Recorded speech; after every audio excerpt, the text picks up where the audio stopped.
Welcome friends. আজকের আমি দেখাবো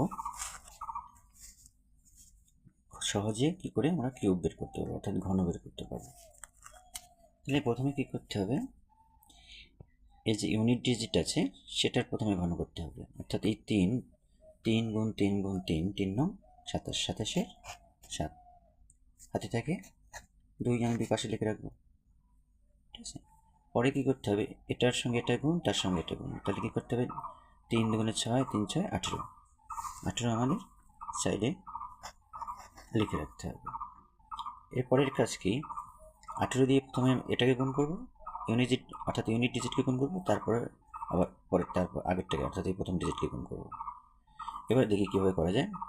তাহলে 18 গুণ 3, ঠিক আছে, 3 18 54, এই 54 আর হাতের যে 2 থাকে সেটা নিয়ে হয় কত 56, এখানে কত হলো 56 কত 6 নামে, আবার হাতে থাকে 5। এবারে কি করতে হবে, এই 18 দিয়ে আবার এই প্রথম ডিজিটকে গুণ করতে হবে, অর্থাৎ 18 দুগুণে 36, 36 আর হাতের কাছে 5 নিয়ে কত হয় 41, 41-এর 1 হাতে থাকে কত 4। এবারে কি করতে হবে, এই যে প্রথম ডিজিট আছে তার আবার ঘন করতে হবে, অর্থাৎ কিউব করতে হবে। 2 দুগুণে 4, 2 দুগুণে 8, 8 আর হাতের 4 নিয়ে কত হয় 12। ওকে, আমি আর একটা দেখাচ্ছি। ইউনিট ডিজিটের ঘন করতে হবে, অর্থাৎ 2 দুগুণে 4, 2 দুগুণে 8, এখানে লিখে রাখবো 8। তারপরে এটার সঙ্গে এটা গুণ, তারপরে এটা গুণ, 4 দুগুণে 8, 3 24, আমি সাইডে লিখে রাখবো 24। এই 24 দিয়ে প্রথমে এটাকে গুণ করতে হবে, তারপরে এটাকে গুণ করতে হবে, তাহলে 24 দুগুণে 48, তাহলে কত হলো 48-এর 8 হাতে থাকে 4।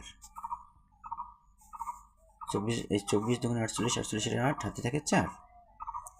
এবার এই 24 গুণ 4, অর্থাৎ এই প্রথম ডিজিটকে গুণ করতে হবে, 24 4 24 96, 96 হাতে 4 নিয়ে কত হয় 100, তাহলে 100 নামে হাতে থাকে কত 10।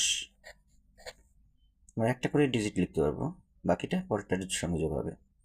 তাহলে এরপরে কাজ কি, অর্থাৎ এই প্রথম ডিজিটের ঘন করা, অর্থাৎ কিউব করা।